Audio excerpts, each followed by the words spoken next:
dan mensyariahkan saham masyarakat. Jadi kita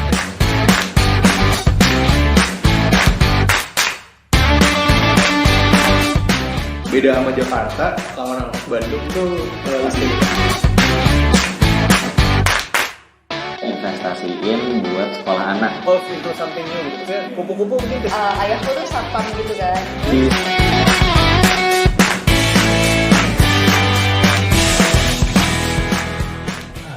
Selamat pagi, siang, sore, atau kapanpun waktu yang teman-teman pakai untuk mendengarkan podcast ini. Kembali lagi bersama saya Panji di podcast Ngobrol-Ngobrol Bisnis. Versi monolog. Hari ini tanggal 11 Desember 2020. Ini udah lama banget nggak bikin podcast versi monolog ya. Dan ini ngerekamnya cuma pakai Zoom. Jadi zooman tapi sendiri karena lagi males ngambil tools ya atau ngambil peralatan, jadi dipersimpel aja ngerekam pakai laptop, videonya pakai video kamera laptop dan direkamnya pakai Zoom. Mudah-mudahan hasilnya audionya sih harusnya tetap bagus ya karena pakai earphone minimal lah ya, mudah-mudahan tetap bagus. Sekarang tanggal 11 Desember. Nah, ini adalah hari ke-270 sejak hari ke-270 after COVID ya. Terhitung dari tanggal 15 Maret 2020. Kalau yang udah dengerin podcast saya sebelumnya pasti udah tahu kenapa ngambil tanggal itu. Yaitu karena itu adalah tanggal di Indonesia mulai diberlakukannya semacam kayak PSBB lah atau WFH ya kalau nggak salah waktu itu pertama kali. Jadi saya jadikan momentum buat penandaan aja bahwa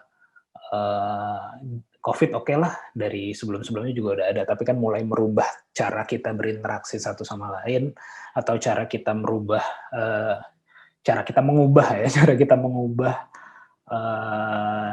kebiasaan sehari-hari mulai berubah mungkin sejak ya diberlakukan WFH itulah kayak gitu, dan sampai sekarang udah 270 hari, artinya kalau dibagi 30 udah 9 bulan nih, udah 9 bulan berlangsung.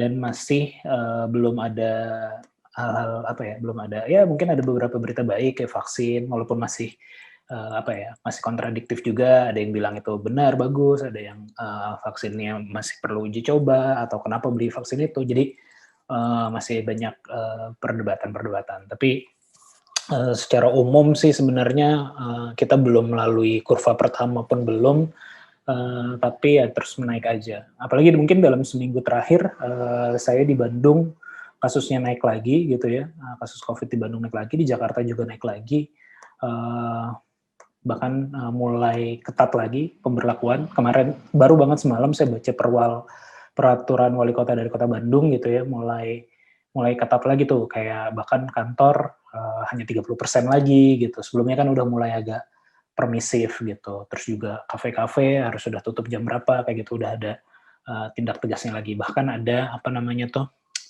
dendanya ya. Mulai ada denda-dendanya yang diberlakukan ke masyarakat secara umum juga kayak gitu, bukan cuma ke pihak bisnis. Kalau bagi saya sih memang ya harusnya sih tetap menjaga protokol gitu ya, semuanya harus menjaga protokol. Walaupun kalau saya sendiri udah mulai mobilitas sudah mulai meningkat gitu ya dibanding mungkin 6 bulan pertama, tapi mungkin semenjak September atau mungkin semenjak Oktober udah mulai mobile Jakarta Bandungnya udah paling nggak Jakarta Bandung lah ya. Jakarta Bandung udah mulai naik lagi gitu ya.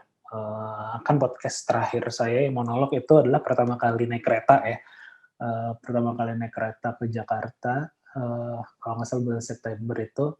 Nah, semenjak itu intensitasnya udah mulai cukup naik kayak gitu, baik yang umum maupun pribadi. Ya mau nggak mau secara bawah sadar sih memang udah lebih permisif sih sebenarnya. Ketakutannya udah mulai hilang gitu. Bukan mulai hilang ya, udah mulai nggak apa-apa deh, udah mulai permisif lah, mulai berpergian, mulai ketemu orang, walaupun menjaga protokolnya tetap gitu. Dibanding 6 bulan awal, kalau bagi saya pribadi gitu ya, udah mulai apa ya, ya berani ketemu orang, meeting di ruangan kayak gitu-gitu, bahkan yang belum tes kayak gitu, ya ini sebenarnya kurang bagus juga ya. Tapi lagi-lagi itu bukan hal yang saya yang gue ini kan ya, yang gue sengajakan, tapi ya disengajakan sih, tapi karena memang ada kebutuhannya gitu, bukan apa ya, bukan hanya sekedar main-main, ketemu, meeting, ngobrol-ngobrol nggak jelas kayak gitu, tapi memang ada intensinya, ada tujuan nya. Kalau yang mana nggak bisa, ada beberapa hal yang memang tidak bisa apa ya, tidak bisa di capture tanpa ketemu fisik kayak gitu. Nah itu kayak misalnya contohnya kayak beberapa minggu lalu ada mulai implementasi atau ketemu klien yang memang harus melakukan implementasi fisik. Nah berarti kan harus ketemu, harus training kayak gitu-gitu. Terus juga beberapa bulan terakhir yang mulai mungkin sejak September, Oktober, November itu ya, dan sekarang udah Desember, lagi kemarin lagi bolak-balik Jakarta tuh ngurusin legal perusahaan baru bikin ini lagi entitas gitu ya, dan itu sedikit banyak membutuhkan kehadiran secara fisik gitu, karena urusannya kan dengan legal gitu ya, ada ketemu beberapa pihak yang memang haruskan hadir lah seperti itu. Itu pembenaran sih sebenarnya ya, itu pembenarannya juga ya, tapi mau gimana gitu, tetap harus ketemu. Walaupun selalu saya berusaha menjaga protokolnya sih, jaga jarak tetap. Beberapa klien pun bahkan atau beberapa partner juga, oke kita seruangan mah maksimal 5 orang, luasan segini tuh maksimal 5 orang, luasan segini maksimal 3 orang. Jadi emang ada rule-rule-nya. Di perjalanan pun tetap seperti itu.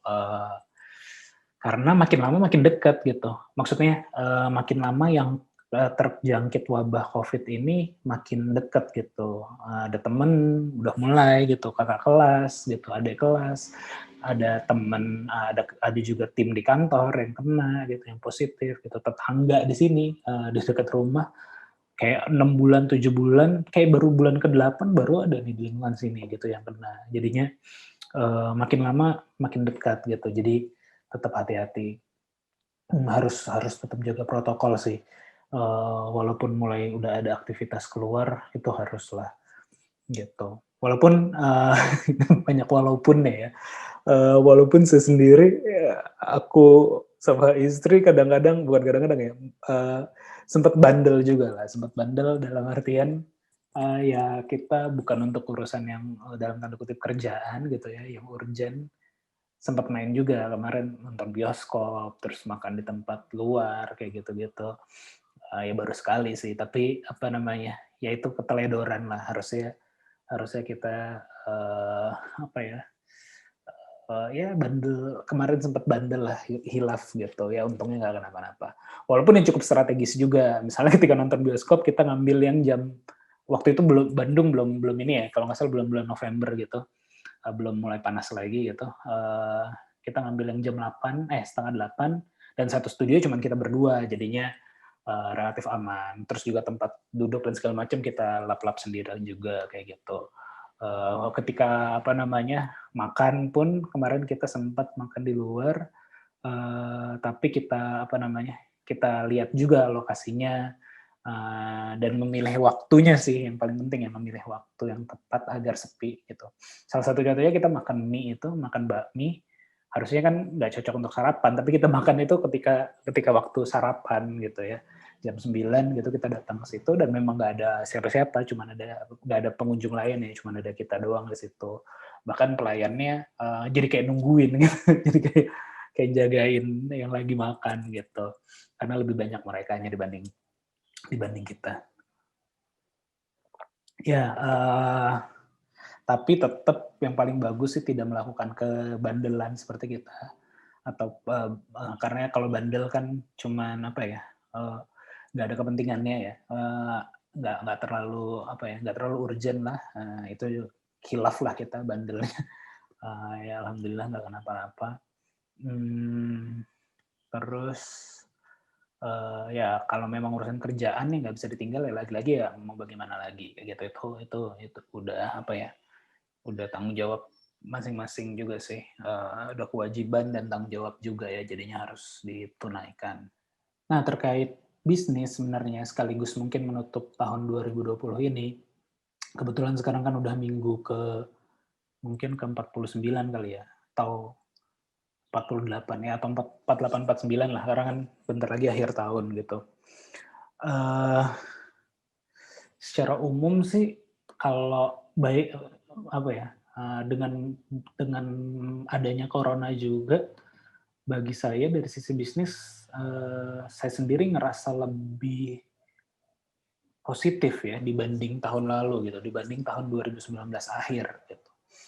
Eh, jadi walaupun di tengah pandemi gitu ya, di tengah pandemi ternyata beberapa matriks atau mungkin indikator atau parameter bisnis saya pribadi gitu ya, maksudnya bisnis yang saya jalankan gitu, ternyata menurut saya dan menurut data-data yang saya lihat, karena ini udah mau akhir tahun juga gitu, ternyata jauh lebih baik gitu dibanding akhir tahun 2019 gitu.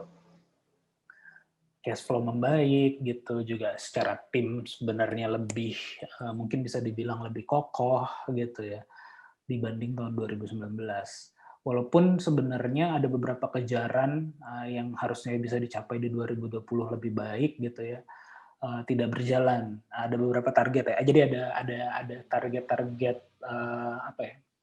Target-target materi lah ya bisa dibilang, atau target-target revenue lah, pendapatan gitu ya, kalau kita ngomongin bisnis, target pendapatan yang harusnya bisa dicapai 2020 itu tidak tercapai. Tapi dari sisi parameter lain gitu ya, kayak tadi saya bilang kesolidan tim, atau misalnya fungsi-fungsi ya hal lain lah, misalnya walaupun ternyata revenue tidak terlalu baik, tapi ternyata cash flow jauh lebih baik kayak gitu. Misalnya itu hal-hal yang kan banyak orang sering bilang profit is apa sih?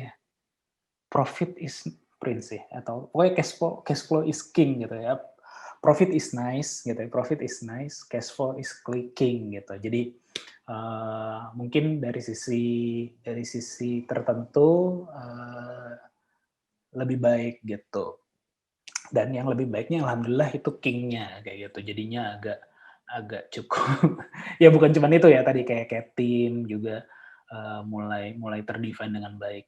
Jadi kalau saya coba ambil kesimpulan, mungkin buat saya ya COVID ini sebenarnya ya ada positif ada negatif tentu saja gitu ya.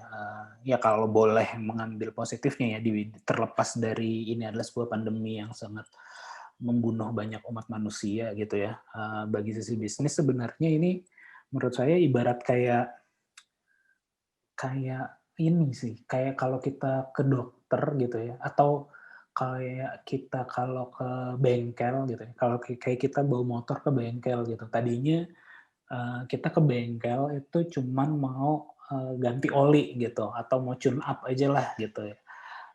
Tapi ternyata pas dibawa ke bengkel, mobil kita itu punya banyak masalah, freonnya bermasalah misalnya, terus misalnya ada bagian apa yang harus dibenerin, ada bagian apa yang harus dibenerin,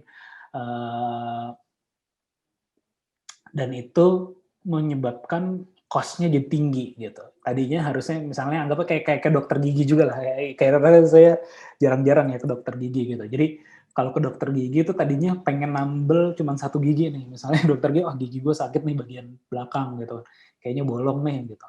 Nah pas datang ke dokter gigi ternyata diperiksa, oh ada 8 yang bolong gitu, bukan cuma gigi yang sakit itu, tapi gigi-gigi yang lain juga kayaknya perlu ditambel nih yang bolong. Akhirnya dan ternyata bukan cuman harus ditambel, tapi ada karang-karang gigi yang harus dibersihin. Terus ada apa lagi ya, ternyata ya macam-macam lah, jadi treatmentnya jadi banyak gitu. Nah, COVID ini tuh kayak gitu kalau bagi saya ya. Jadinya mungkin kita keluar cost yang cukup tinggi gitu. Ada sesuatu yang harus kita bayar gitu. Ada sesuatu yang harus kita bayar cukup tinggi. Tapi sebenarnya itu adalah akibat keteledoran kita, atau keteledoran saya ya, tidak rajin periksa gitu, atau tidak rajin mengevaluasi dengan baik gitu.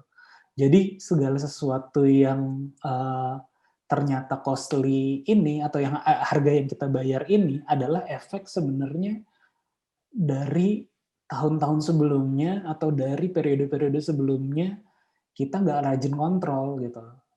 Kita nggak rajin nggak sering-sering ke dokter gigi, jadinya nggak menunggu harus 8 gigi yang bolong dan bayarnya mahal kayak gitu.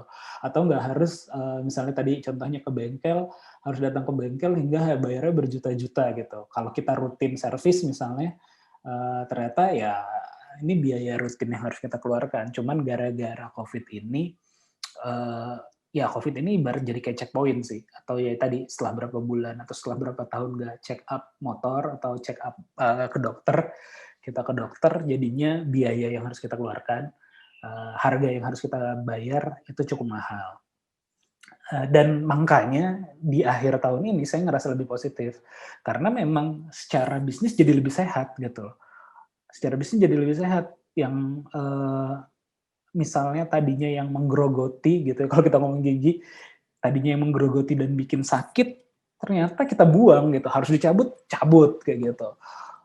Ibaratnya motor yang tadi remnya udah mulai blong, kita cuekin aja, tapi akhirnya ganti rem kayak gitu. Dan itu jadi bikin kalau kita bawa jalan jadi enak kayak gitu. Ibaratnya banyak lah kayak gitu. Intinya ternyata mungkin bisa bilang blessing in disguise juga ya, di balik ya gue keluar biaya mahal memang secara bisnis. Sorry ada suara motor. Ya secara bisnis harga yang kita bayar cukup mahal dan kita nggak prepare terhadap harga yang harus kita bayar ini. Tapi ya ini memang sesuatu yang harus kita bayar ternyata gitu ya, sesuatu yang harus kita bayar dan sehingga ya ibaratnya tadi ya kalau yang jelek-jelek sekaligus kita benerin, yang gigi-gigi yang sakit kita benerin, bulan-bulan ke depannya atau ya perjalanan ke depannya mudah-mudahan jadi lebih enak gitu karena udah nggak ada lagi rem yang blong, udah nggak ada lagi gigi yang bolong, udah nggak ada sakit-sakit yang kita rasa sebelumnya gitu. Jadi ini kayak momen checkpoint, momen tahun COVID ini lah ya, tahun 2020 ini dan COVID ini jadi momen untuk introspeksi bisnis juga.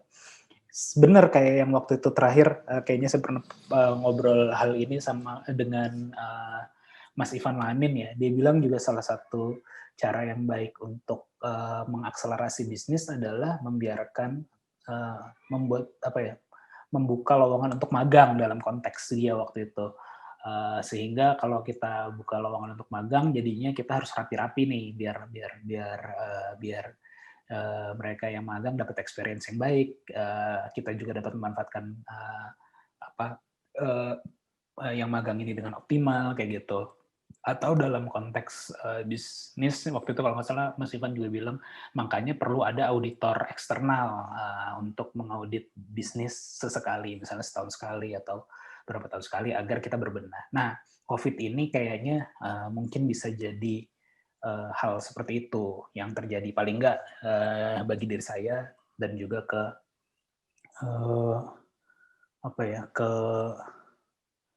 bisnis-bisnis yang saya jalankan kayak gitu. Nah, pelajarannya itu sih, pelajaran paling besarnya itu. Terus juga bagi bisnis tadi ya seperti saya bilang mungkin ada beberapa parameter yang kurang baik atau matriks yang tidak tercapai, tapi sebagian besar lainnya bisa dibilang mungkin 70-80% menunjukkan hasil yang baik kayak gitu dari misalnya ada 10 indikator gitu ya. 7 atau 8-nya ternyata hijau gitu, hanya 3 atau 2 yang tidak sesuai dengan target atau rasanya tidak terlalu baik. Bahkan ini di luar konteks COVID kita nurunin target gitu. Tapi ternyata enggak juga kayak gitu ya. Jadi hasilnya cukup memuaskan. Ya terkait matriks tadi sebenarnya baru-baru ini atau semalam atau 2 malam yang lalu saya baca tentang EBITDA ya. EBITDA ini kaitannya sama cash flow juga sih sebenarnya. Terkait dengan sejarah EBITDA. EBITDA tuh ini ya salah satu matriks dalam keuangan ya. EBITDA tuh bahasa Indonesianya atau bahasa kepanjangannya adalah earning before interest, EBITDA, tax, and depresiasi ya, EBITDA ya. A-nya apa ya, amortisasi kalau nggak salah. Pokoknya earning before tax and interest biasanya sih hanya 2 itu kalau di Indonesia yang cukup sering diomongin, sama depresiasi kayak gitu ya, 3 itu. Nah, saya baca cukup menarik di situ. Jadi asal muasalnya kenapa EBITDA ini muncul adalah karena kaitannya sama di industri telkom. Waktu itu kalau nggak salah akuntan ataupun director dari industri telkom tersebut di Amerika ya, kalau nggak salah TCI, Telecommunication Incorporated ya,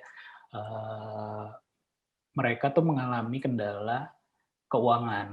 Mereka mengalami kendala keuangan dalam artian cost yang harus mereka keluarkan di awal untuk akuisisi misalnya area baru itu cukup besar karena industri analogi yang mereka adalah industri telekomunikasi yang mereka jalankan itu mirip dengan real estate, artinya butuh modal yang cukup besar. Sedangkan revenue yang mereka peroleh tidak sebesar real estate. Dalam artian kontan dibayar. Kalau real estate kan oke, gue bangunnya modal tapi mungkin dalam sekian tahun balik modal gitu. Tapi kalau industri telekomunikasi kan sifatnya subscription ya, artinya bayarnya bulanan. Artinya mereka mereka ngebangun buka jaringan, terus juga membangun infrastruktur, itu tidak akan terbayar dalam waktu yang singkat, tapi dalam waktu yang relatif panjang, karena kan pelanggan bayarnya bulanan, bukan kayak rumah yang bayarnya sekali bayar lunas satu rumah tersebut, tapi sifatnya kayak gitu. Nah, dulu tuh sebelum itu belum ada EBITDA, atau ya kalau nggak salah ya belum ada ya. Jadi parameter keuangannya ya ditentukan oleh profit loss aja seperti pada umumnya bisnis gitu ya. Di mana ya tentu saja kalau ngomongin profit loss, buku mereka selalu merah gitu kan. Buku mereka selalu merah karena ya ibaratnya operasionalnya tinggi gitu. Operasionalnya tinggi dan juga tidak menutupi modal yang udah dikeluarkan dalam jangka waktu dekat. Misalnya mereka butuhnya mungkin 25 tahun baru bisa balik modal untuk membuka satu area kayak gitu.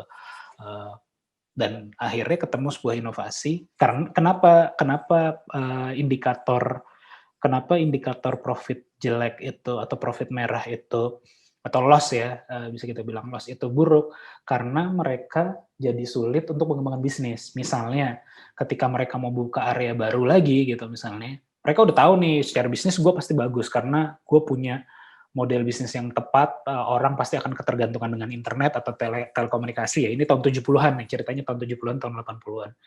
Mereka yakin terhadap itu. Jadi dan semua orang pasti akan pakai telepon, semua orang pasti akan pakai kabel kayak gitu. Tapi in the future kan dapat ininya. Makanya mereka agresif dalam mengembangkan mengakuisisi gitu. Nah, kenapa mereka butuh sebuah matriks yang menggambarkan bisnis mereka bagus? Makanya mereka ciptakan EBITDA. Nanti saya ceritain kenapa EBITDA jadi kelihatan bagus gitu. Karena mereka ya butuh mungkin modal tambahan untuk membuka lahan baru, membuka area baru kayak gitu. Jadinya mereka biasanya melakukan pinjaman gitu ya, melakukan pinjaman ke bank atau melakukan pinjaman ke kreditor-kreditor yang ada lah gitu ya di Amerika. Nah, sedangkan kalau hanya dilihat sebagian aja gitu ya, hanya dilihat dengan parameter profit loss aja, ya perusahaan mereka masih loss terus gitu. Makanya mereka coba ngitung-ngitung atau membuat formulasi, ada beberapa yang bisa mereka perbaiki matriksnya, yaitu dengan bikin EBITDA itu, earning before interest and tax terutama, kayak gitu. Sehingga ketika mereka tunjukkan itu, ternyata positif gitu. Artinya ya tadi ya, earning, pendapatan yang mereka peroleh atau keuntungan bisa dibilang ya, keuntungan yang mereka peroleh sebelum mereka bayar interest, hutang, tax, depresiasi kayak gitu ya. Kurang lebih gitu ya. Kurang lebih 3 itu, satu lagi aku lupa apa tadi ya. Itu ternyata bagus gitu, dilihat cash flow-nya bagus. Karena memang beban mereka tinggi untuk bayar interest, bayar hutangnya tuh tinggi gitu. Apalagi di Amerika pada saat itu ternyata ada insentif tax yang cukup bagus untuk perusahaan-perusahaan telekomunikasi. Yang mana kalau dibayarnya yang mana kalau ada hutang yang harus dibayar itu lebih didahulukan sehingga tax-nya bisa ada insentifnya atau ada pengurangan pajak terhadap pajak seharusnya yang harus mereka bayar kayak gitu. Jadi mereka ciptakan itu sehingga dengan matriks yang baru dan matriks yang mereka buat sendiri itu, jadi ada beberapa hal yang bisa mereka dapatkan. Satu, nilai positif dari sisi kreditor gitu ya. Jadinya orang atau bank, gampangnya bank ngelihat, oh ternyata parameter lo cukup bagus nih kalau kita nggak ngomongin profit loss, tapi kalau kita ngomongin EBITDA ternyata earning lo bagus nih sebelum bayar utang, bayar tax dan bayar depresiasi kayak gitu. Terus juga jadinya kreditor pada percaya sama mereka kayak gitu. Atau bank percaya pada mereka sehingga mereka bisa lebih agresif lagi dan seterusnya kayak gitu. Ya kayak gitu gitu.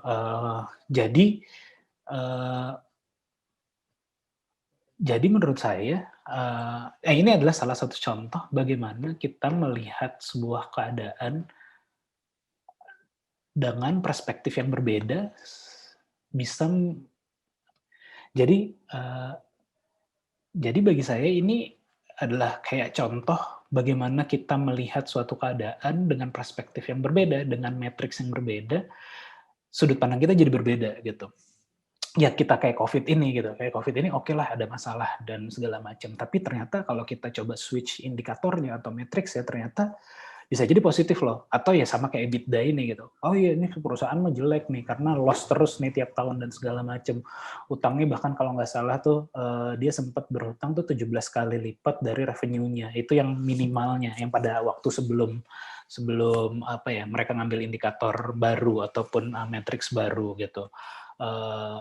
Pun tidak serta-merta matriks baru ini adalah akal-akalan, ya memang ada unsur trik juga, bukan unsur trik ya, unsur bagaimana si owner-nya dan akuntan di perusahaan tersebut melakukan ibaratnya mengganti, ya itu adalah itu adalah trik gitu, itu adalah cara atau hackingnya mereka terhadap sistem gitu. Kalau gue dinilai dari profit loss aja, perusahaan gue jelek nih. Makanya coba gue bikin parameter lain sehingga perusahaan gue bisa dinilai bagus. Perusahaan gue bagusnya gimana? Perusahaan gue bagus kalau belum bayar utang, belum bayar pajak, belum bayar depresiasi. Makanya gue bikin parameter ini kayak gitu. Nah, itu adalah trik yang diciptakan ataupun yang nggak bisa dibilang trik ya, ya trik lah ya, mungkin bahasa gampangnya trik diciptakan oleh si pengusahanya agar perspektif orang terhadap perusahaan mereka dan perspektif mereka tersendiri terhadap perusahaan baik gitu, lebih bagus gitu parameternya atau indikatornya gitu, terpenuhi lah ibaratnya. Dan ternyata itu dipakai sampai sekarang itu banyak perusahaan-perusahaan yang setipe gitu ya yang melakukan itu, termasuk juga di beberapa startup gitu.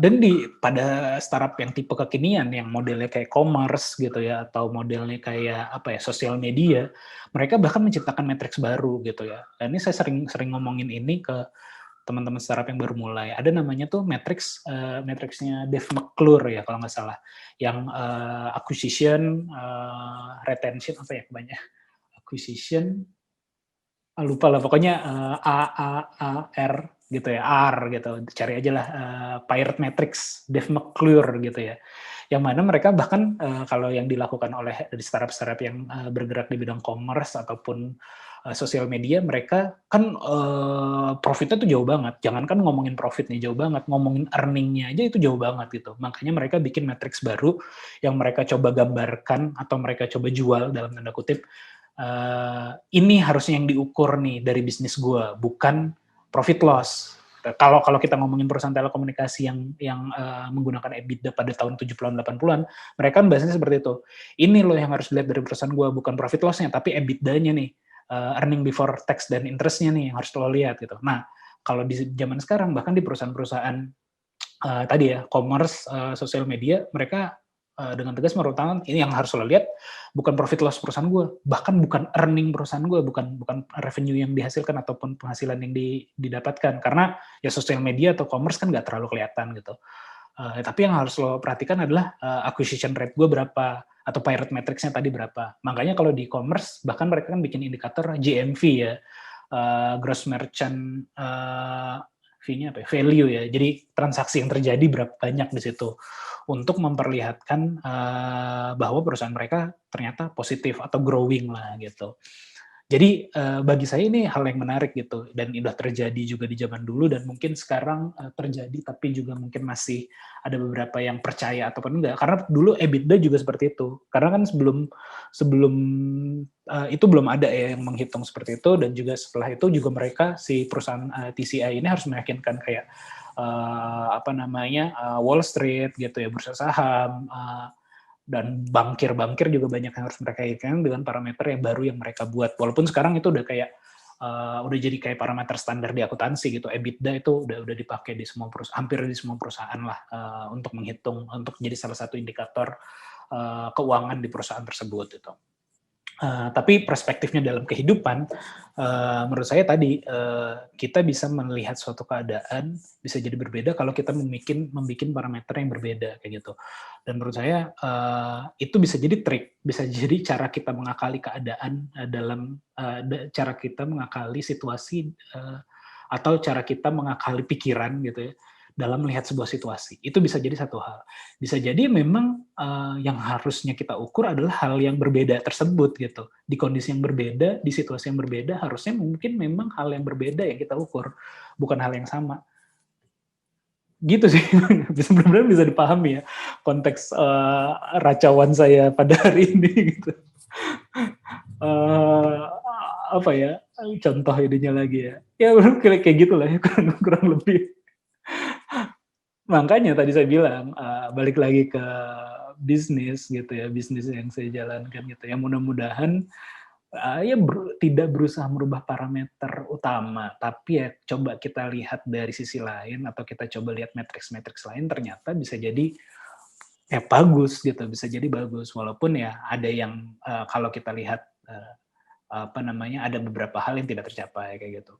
Tapi yang pasti yang dilakukan oleh TCI atau mungkin yang dilakukan oleh perusahaan-perusahaan commerce dengan merubah, atau perusahaan-perusahaan sosial media yang merubah matriksnya ini bukan dalam tujuan tricking atau tujuan menipu gitu. Karena mereka yakin bisnisnya bagus dan mereka yakin benar bisnisnya bagus, cuman orang lain, cara meyakinkan orang lain juga kayak gitu. Ya, kalau sekarang kita ngomongin industri telekomunikasi ya kita udah tahu banget lah, kayak IndiHome gitu ya. IndiHome bangun infrastruktur berapa banyak sih? Kok bisa kita bayar cuman berapa ratus ribu per bulan gitu. Dikasih modem lagi yang itu hardware kan. Bahkan bayaran 1 bulan juga mungkin belum cukup untuk bayar modemnya gitu. Tapi mereka lebih yakin cash flow yang baik itu atau pemasukan rutin yang tinggi di rutin itu ya tiap bulan akan lebih baik dibanding pemasukan yang sekali brek untuk ngebayar infrastrukturnya gitu. Karena ya tergantung beda bisnis model lah sebenarnya sih. Di bisnis model lain mungkin akan kayak real estate pada ini. Walaupun sekarang juga udah mulai ada inovasi bisnis model ya di real estate gitu ya. Kayak yang misalnya kayak yang syariah terutama. Kayak yang syariah kan mereka mencoba tidak pakai bank, artinya tidak dibayar lunas dalam tanda kutip si pemilik developernya atau si perusahaan developernya tidak dibayar lunas, tapi ada ada cara-cara yang mereka buat misalnya untuk lebih ke recurring income-nya dan segala macam.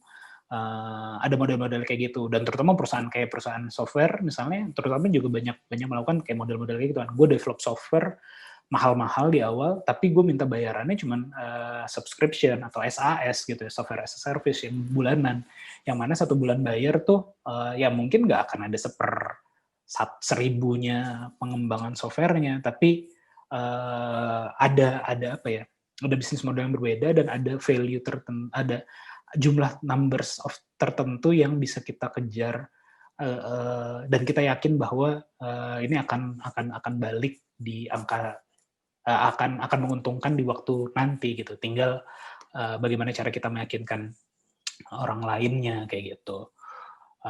Gitu sih. Dan terkait dengan personal juga sama lah. Kurang lebih seperti itu ya, refleksi yang bisa saya ambil di tahun 2020 ini. Apa ya? Ya bagaimana cara kita melihat keadaan aja sih, bagaimana cara kita melihat keadaan, dan banyak refleksi sih sebenarnya di tahun ini ya kalau secara personal dan keluarga juga gitu.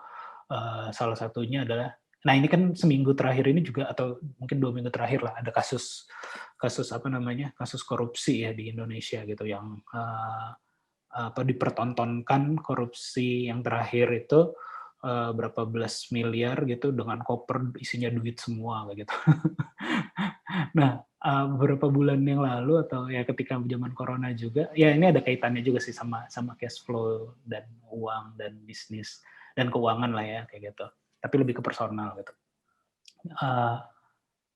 Saya sama istri sempat ngomongin tentang duit yang kita butuhkan seumur hidup kita, kayak gitu ya. Duit yang kita butuhkan seumur hidup kita dari saat ini sampai nanti kita meninggal, ditambah buffer dan segala macam gitu ya, ditambah kebutuhan keluarga, kebutuhan anak, kebutuhan pendidikan, kebutuhan mungkin ninggalin warisan berapa kayak gitu ya, yang cukup gitu ya kalau kita meninggal. Dan ternyata angkanya nggak gede-gede banget gitu loh, maksudnya nggak apa ya, ibaratnya kalau kerja serius misalnya, karena saya kan suka ngerjain project-project juga gitu ya. Ibaratnya kayak ngerjain waktu itu adalah nih numbersnya tertentu gitu. Tapi waktu itu kalau saya cek, kayaknya gue cuma butuh ngerjain 20 project deh kayak gini nih. Untuk kita bisa hidup 30 atau 40 tahun ke depan gitu. Karena kan usia sekarang 30, anggaplah meninggal 60 atau 70 maksimal kayak gitu ya. Berarti untuk sampai 70 kayaknya gue cuma butuh duit segini nih gitu. Nah kita gitu ya, kita ukur gitu. Nggak gede-gede banget juga gitu loh. Terjangkau lah, masih terjangkau. Kalau kita mau hidup dengan gaya hidup sekarang gitu ya, ditambah buffer dikit, ditambah gaya hidup yang sedikit lebih tinggi, juga masih cukup terjangkau. Bahkan saya sama istri bikin ininya, bikin apa sih namanya, Excel-nya lah, bikin Excel-nya. Rencana hidup dengan gaya hidup seperti ini, gaya hidup saya, dan yang tertinggi waktu itu yang kemarin sempat kita bikin itu adalah gaya hidup kita tinggal di di Eropa gitu ya. Kita tinggal di Eropa sekian puluh tahun gitu sampai kita meninggal kayak gitu. Saya bikin kayak gitu skemanya gitu.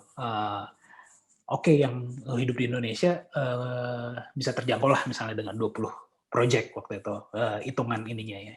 20 ngerjain 20 project dengan skala tertentu gitu ya. Ternyata bisa tercapai. Jadi sebenarnya kayak kalau ngerjain 20 project aja, kalau gue bisa nabung dengan baik atau bisa nggak beli macem-macem dulu gitu ya, kayaknya 2 tahun 3 tahun bisa tercapai nih gitu. Jadi sebenarnya kalau mau hidup yang kayak dengan gaya hidup kita sekarang, 2 tahun 3 tahun kerja untuk 40 tahun atau 30 sampai 40 tahun ke depan, kayaknya cukup nih. Nggak perlu neko-neko lah gitu. Nah, bikin skala berikutnya. Kalau mau hidup di segini, gue butuh kerja berapa lama. Sampai yang tadi yang ultimate, gue pengen tinggal misalnya, ngagul-ngagulnya lah ya. Kalau orang Betawi bilang, ngawang-ngawangnya, gue pengen kalau pensiunnya di sini, atau seumur hidup, sisa hidup kita tinggalnya di sini, negara yang paling mahal, yang kita seneng waktu itu, adalah kayak gitu. Biaya hidupnya segini per hari, butuh rumah dan segala macam, biaya hidup segini, nggak perlu ngapa-ngapain lagi, ini butuhnya segini, ini butuh berapa lama, oh butuhnya segini. Dan ternyata ya agak tinggi memang, kalau yang itu, kalau yang udah level 3-nya ada cukup tinggi, tapi kalau level 1-nya masih terjangkau lah kayak gitu. Nggak gede-gede banget juga. Level 2-nya juga masih bisa dijangkau gitu. Level 3-nya mungkin harus bisnis dengan benar ya. Jadi bisnis ini adalah untuk ngejar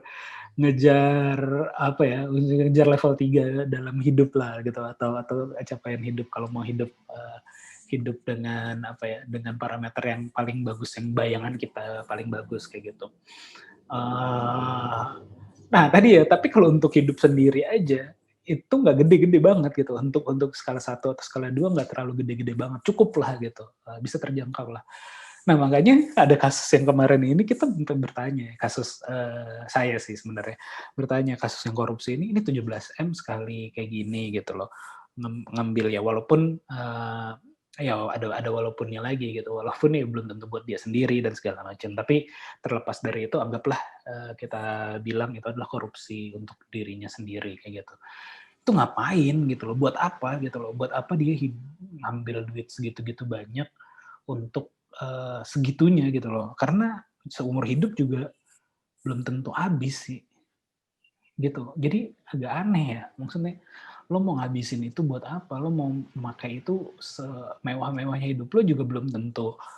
Misalnya 17 miliar lah, ya 17 miliar mungkin di gaya hidup tertentu butuh segitulah untuk seumur hidupnya. Tapi kan dia umurnya jauh lebih tua dari saya gitu. Dia mau mewariskan berapa banyak sih gitu loh.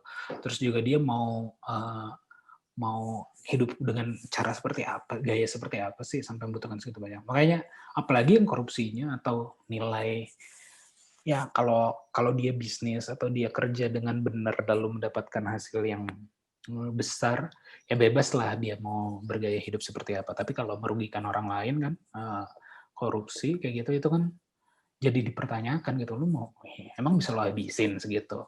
Nah mungkin coba teman-teman hitung deh. Teman-teman mau hidup berapa lama dan biaya hidupnya berapa gitu. Setelah keluar angkanya, itu jadi hal yang kayak realistis gitu. Oh ternyata gue cuma butuh segini loh, seumur hidup gue gitu. Dan itu jadi teman-teman jadi ngeset standar apa ya? Standar ada salah satu podcast yang saya dengar juga ya, podcast luar yang saya dengar, baik dalam bisnis maupun dalam personal, mereka tuh bikin 2 set target gitu. Ya mirip-mirip kayak saya tadi lah, bikin standar hidup biasa, bikin standar hidup nomor 2, bisa standar hidup nomor 3 lah kayak gitu yang kita inginkan. Kurang lebih kayak 3 level gitu, tapi mereka bikin 2.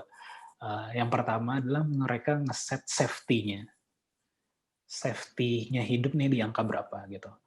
Jadi kalau ada yang sakit, ada yang meninggal, ada ada yang harus mereka tanggung dan segala macam, angka safety-nya berapa. Lalu setelah itu baru mikir wealthy-nya. Wealthy-nya ini level 2-nya lah, atau kalau di saya mungkin level 3-nya lah. Di wealthy-nya ini misalnya kalau di Amerika kan standarnya orang tuh dikatakan udah safe lah, atau ya sebenarnya dikatakan tajir lah kalau di Amerika itu adalah $1 million lah. Kalau di Indonesia kurang lebih 14 miliar kayak gitu, di angka 14 miliar dapat duit segitu gitu. Kalau di Amerika segitu. Anggaplah safety-nya di 14 miliar gitu. Safety-nya di 14 miliar. Ya itu nggak terlalu sulit untuk dicapai gitu loh, nggak terlalu sulit untuk dicapai. Mungkin cuman nggak nyampe 10 kerjaan gitu ya, atau ya berapa ya, tergantung angka, atau 100 kerjaan, beda-beda ya tiap-tiap orang. Dan mungkin butuh untuk mencapai angka segitu nggak butuh waktu seumur hidup juga gitu, untuk seumur hidup. Untuk kita menghasilkan 14 miliar, nggak butuh waktu seumur hidup, tapi untuk menghabiskannya mungkin sampai seumur hidup kita gitu loh. Kalau di standar Amerika ya, kalau di standar Indonesia nggak tahu berapa ya, mungkin bisa dan masing-masing berbeda-beda kayak gitu. Lalu standar wealthy-nya, nah ini baru yang angan-angannya, gue pengen tinggalnya mah di California, gue pengen tinggalnya mah misalnya kalau di Indonesia di mana ya, nggak tahu sih gue kalau di Bandung udah cukup nyaman. Tapi misalnya mau tinggalnya di Pondok Indah gitu misalnya kalau di Jakarta, atau pengen tinggalnya di Menteng gitu kalau di Jakarta. Standar hidup di sana berapa, rumahnya berapa dan segala macam. Mungkin itu standar wealthy-nya.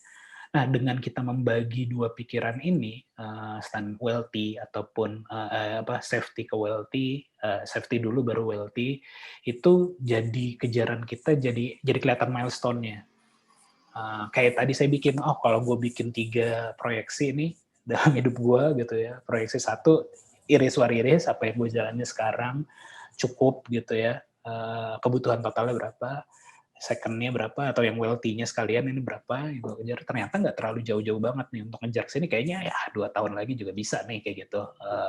Sini lah, kalau untuk sini ya mungkin 5 tahun lah gitu. Nggak tahu ya, mudah-mudahan, aminin aja.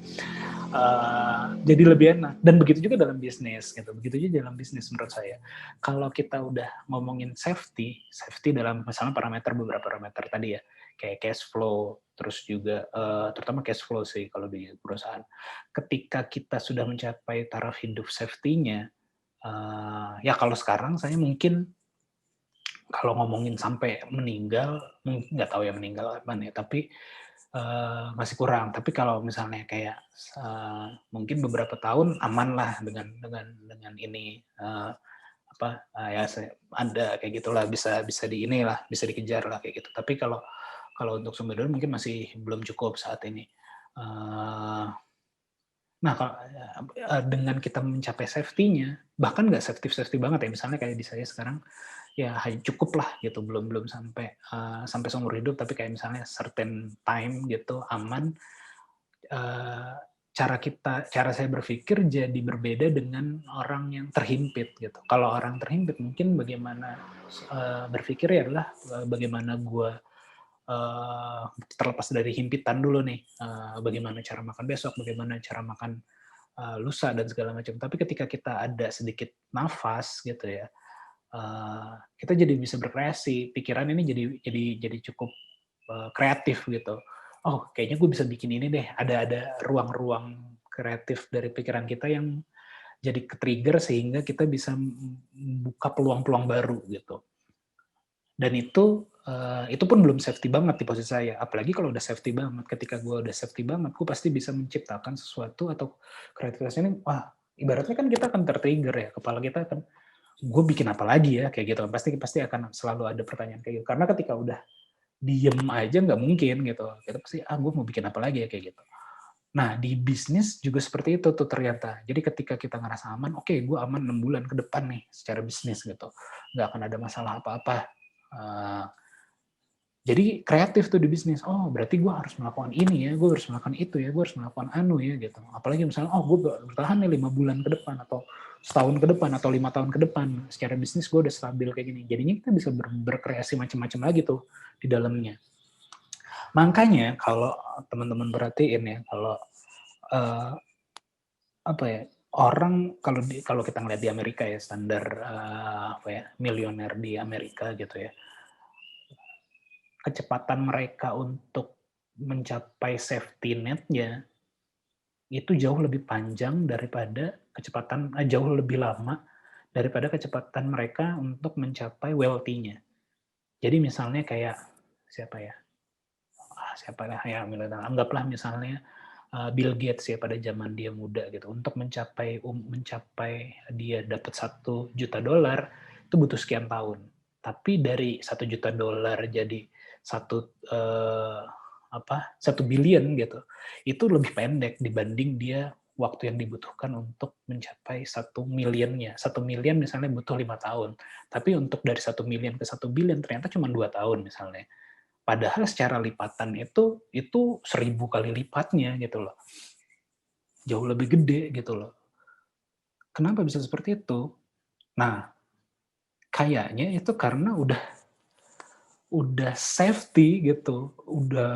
Gua udah nyaman melakukan apapun, gua udah bisa berkreasi apapun sehingga jadi lebih cepat gitu akselerasinya gitu. Kayaknya di Indonesia juga gitu deh. Selain ya mungkin karena zaman kapitalis ya, di mana uang itu bekerja untuk empunyanya gitu. Tapi saya rasa selain itu juga gara-gara